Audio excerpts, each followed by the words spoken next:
Hello and welcome to this spooky edition of Shatterdice Reviews.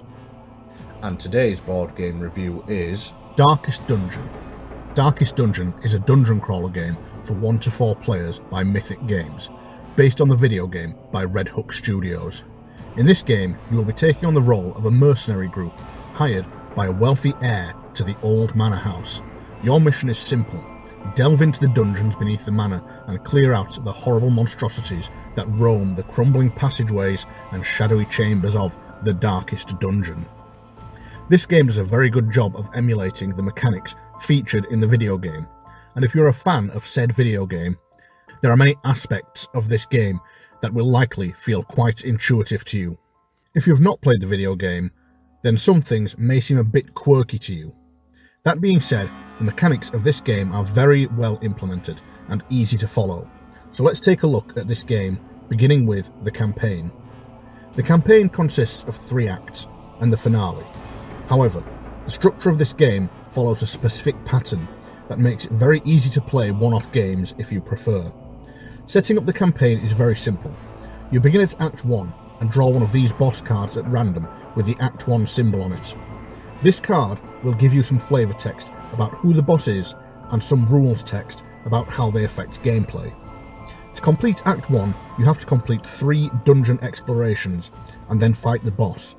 After defeating the boss, you will progress to Act 2, where you will draw a new boss card, discard the old one, and repeat the process of 3 dungeon dives and a boss fight. Of course, the Act 2 boss will be a harder fight and also inflicts a more punishing special rule that remains in play throughout Act 2. Act 3. Yep, that's right. Same process. New boss, 3 expeditions, boss fight, done. Things change a little for the finale. The finale is always 2 expeditions into the Darkest Dungeon, followed by the big final battle with a specific boss, who will remain nameless to avoid any spoilers. Each game you play is divided into 2 halves: the expedition phase and the hamlet phase. Before we look at these though, let's take a look at the mercenaries you will be playing as. There are 8 to choose from, and each plays quite differently. Once each player has picked a mercenary, take the corresponding large player board. This gives you the basic information for the character: their maximum health value, their movement value, and dodge value. It also tells you what level they are. You begin using the side of the player board marked as level 1. Now each player takes one of these dashboards that are all identical. On this board there is a stress track across the top, which is used to track how close your mercenary is to cracking from all the horrors of the dungeon. Then these spaces here are used to place your character abilities. Each character has a deck of cards detailing their abilities, and at the start of the campaign you have access to all of the ones labelled level 1. But here is the trick: you can only use 3 of them at level 1. At level 2 you will have access to 4 abilities, and at level 3, 5 abilities. There is no basic attack in this game. Everything you can do other than moving is on these cards. And here is the other thing: when you level up your character board, you do not level up your abilities. This is done separately, meaning you have to decide whether you want to level up the mercenary and get more health, or level up their ability cards for more powerful attacks or other effects. This system is really good, giving you a lot to consider: which abilities to take, what to level up, and when. All the time hoping you don't die in the dungeon, because in this game, when a mercenary dies, they are gone for the rest of the campaign, and you can't just go back to level 1. Once they are gone, they are gone. So if your Crusader dies, nobody will be able to play the Crusader for the rest of the campaign. This adds some real stakes to the game. When I played this through, I was gutted when my Crusader, who had been in the party from the very beginning, got killed right before the big final battle. So that's briefly how characters work. Let's take a look at the expedition phase. When you start an expedition, you will draw 2 mission cards and pick one. The mission goals are usually quite simple, such as exploring all the rooms in the dungeon. What is important are these symbols here. Each of these icons denote a room type you will find within the dungeon, such as a trap room or a treasure room. Each room has a different effect, such as triggering a trap which damages the mercenaries or triggers a battle. Collect the room tokens matching these on the mission card, and then randomly draw one of these dungeon cards. These large dungeon cards show you the layout of the dungeon, and these spaces are rooms, while the dashed lines are passageways. Shuffle the room tokens face down and place them in the room spaces. Now place the party marker on the start space. Each turn you will make a group decision which way to move the party. Move the party marker through the selected passageway and onto a room. Then flip the token and resolve the effects of that room. This is how exploration goes in Darkest Dungeon. It's kind of abstract, but saves a lot of table space. If the room you entered initiates a combat, you draw a room card from this deck and find the matching board tile. Place the tile in the middle of the play area and draw enemy cards from this enemy deck. You then populate the enemy stance track with these cards. The mercenaries also have their own stance track. The stance tracks are tied to abilities. Certain enemies will trigger different abilities based on their position on this track. The players, on the other hand, will see on their ability cards these 4 different stance symbols. This means for the mercenary to use that ability, their token must be on the matching position on the stance track. For example, the highwayman here can only use his point-blank shot ability if he is in the offensive position on the stance track. This is probably the most complex part of combat, as you use actions to move yourself up and down the track to activate your different abilities.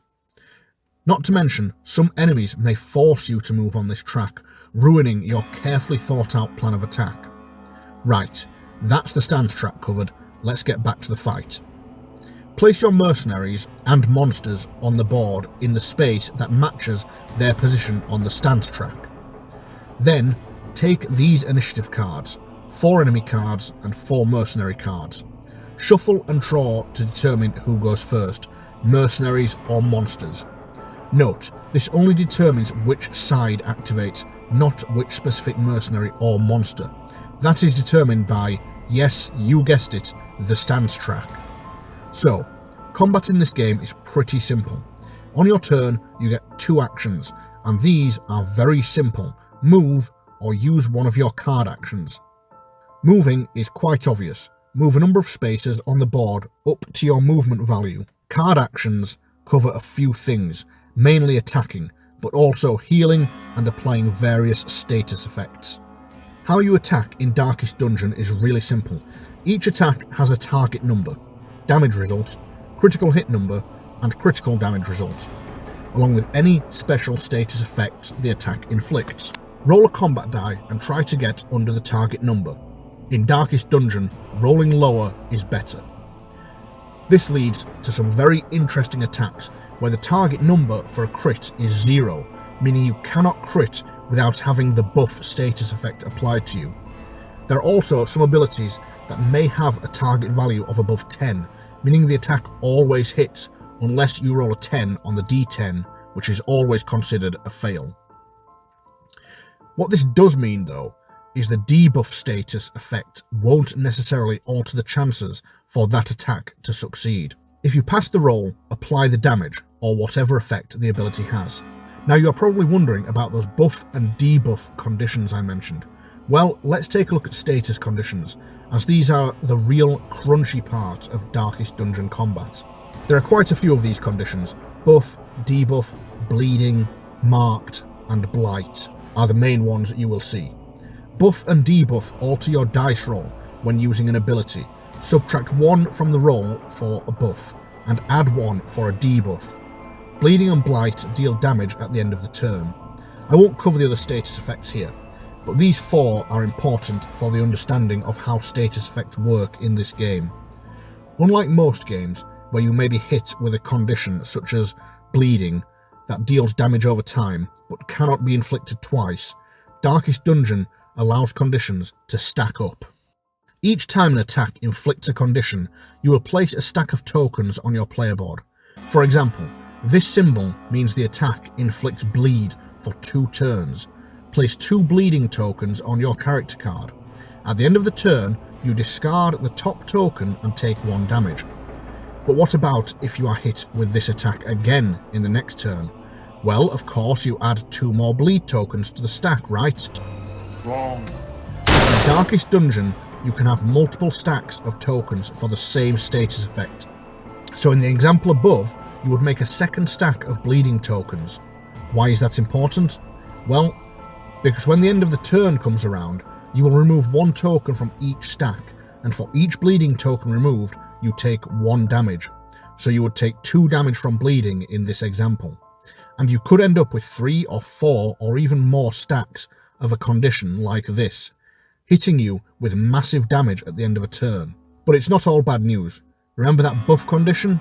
Well, if you get the buff condition applied to you multiple times, you will have several stacks of buff tokens and improve your die roll by 1 for each stack. Okay, so I guess status conditions and the stance track are the 2 most complex things in combat. But despite how it may sound, combat is quite easy to pick up in this game. One last thing on combat. If you are reduced to 0 health, you take one of these Death's Door dice and place it on your character mat. From now on, if you are still on 0 health at the start of your turn, you must roll this die. If you roll a blank, you may take your turn, but if you roll a skull, it's good night and God bless for that character as they succumb to their wounds and die. So that's it for the basics of combat and the expedition phase. There is also the provision system, but I'm not going to cover that here, as it is a relatively simple form of resource management that helps you on your way through the dungeon. So, once you have completed your mission, it is time to leave the dungeon and return to the hamlet. The hamlet is the shopping phase of Darkest Dungeon. Like many games of its ilk, it gives you many locations to visit where you can do various things, such as heal up and level up. Yes, if you didn't catch that, you need to heal up when in the hamlet, as your wounds are not reset after finishing an expedition. That goes for your stress track too. I haven't mentioned the stress track too much, but it is kind of like a secondary health bar. If it fills up once, you gain one of these cards, which could be a blessing or an affliction. It is best to keep your stress under control, however, as if the marker reaches the end of the track a second time, you have a heart attack and die. So yeah, best to keep an eye on your stress level, just like real life. Anyway, back to the hamlet. Each player gets to visit 1 location per day. An event card drawn at the start of the hamlet phase tells you how many days you have before the next expedition. Each player must visit a different location, as they are limited to 1 player per location. And then there is this guy, the caretaker. Each day he will go to a random hamlet building and close it down for the day while he sprays for bugs or whatever, making your life even harder, especially when he decides to visit the asylum or tavern, stopping anyone from de-stressing or healing that day. When visiting a location, players will spend gold to heal, acquire provisions, and buy useful items like trinkets. You may also spend experience to level up your ability cards or character card. That's about it for the hamlet phase, really. It's not the deepest of board game shopping experiences, but it does its job and makes for a nice, easy waypoint between expeditions. A game of Darkest Dungeon will take probably about 2 hours to play for both the expedition and hamlet phase, so the game breaks down into nicely sized sessions, which should last you about 11 sessions. And one last thing, if you fail a mission, you move on, instead of repeating it, so you always feel like you're progressing. Now let's take a look at the good, the bad, and the ugly. The good. The combat system in this game is fantastic. In fact, as far as dice rolling combat games go, this is one of the best I have ever played. Everything is clean and efficient in its design, except for perhaps the slightly messy status token stacks. There is nothing I can complain about here. 1 action, 1 die roll, 1 result. Performing an action is quick and keeps the game moving. Not to mention, each mercenary has their own deck of abilities, so character variety is great and really lets you feel like your mercenary is unique and brings something to the fight that no one else can. Also, the expedition through the dungeon is this nice simple moving around and flipping room tokens affair. This allows you to quickly move on from uninteresting areas like trap rooms and get to those fights where the game really excels. Combat taking place on just 1 of these boards is nice too, as they have a lot of variety in their layout and each pose a different tactical challenge with some nice quirks. Then there is the miniatures. This game is jam-packed with ghouls and demons and all sorts of high-quality miniatures. These are probably some of the best I have ever seen. However, they are all modelled in the same style of the video game, which has this kind of grim-dark, chibi art style, which may not be to everyone's taste. Personally, I quite like them, as it makes the models very distinct and easy to tell apart. And with a bit of paint, they really do make the game pop. What's more, the character progression system is great. As you see, each ability you have grow along with your character themselves. Also, you can find these curios as you explore the dungeon, which I didn't cover in the review, but these are items you find that will give you a benefit of some kind. But when you use them, you flip them upside down. Now they give you a penalty of some kind, and if you suffer that penalty, it flips back again to the benefit. It's little things like this that are really ingenious. Instead of a simple cooldown timer, you as the player get some degree of choice as to when that magic necklace or whatever it may be becomes useful again. There is a lot of player choice here, and that is always a good thing for any game. The bad. The game, despite being a campaign, lacks any kind of deep story or really even a coherent narrative. Each act is the same, 3 dungeon delves and a boss that's a bit harder than the last act. Mechanically it's solid, but there isn't much sense of narrative or the story being told here. This barely matters with the game being as well designed as it is, but it would be nice to have something to keep you invested. Other than that, I really don't have much bad to say about this game. It gets a bit cluttered with all the card decks, a bit messy keeping track of the tokens I suppose, but all these things are just nitpicks in a very, very well designed game. So let's move on to the ugly. So, those stacking tokens for status effects, that's a bit messy, a bit ugly, and that's about it for the game. I really do find this game hard to criticise, but the true ugly of Darkest Dungeon is the story behind its creation. I can't review this game without talking about what an ugly shambles its Kickstarter was. Like many board games nowadays, Darkest Dungeon was crowdfunded on Kickstarter. Crowdfunding is where you get to see an idea pitch, and if you want to, you can pledge towards its creation. If everything goes well, then in a year or two, you'll receive a copy of the game you paid to help create. But this is not a pre-order system. Some games don't reach their funding, and some do, but even so, they fail to make it to the production, or fall apart and become a logistics nightmare for both the creators and the backers. This is what happened to Darkest Dungeon. Mythic Games reported multiple delays in this game's production, as well as an increase in shipping prices that made it look like the games might never see the light of day.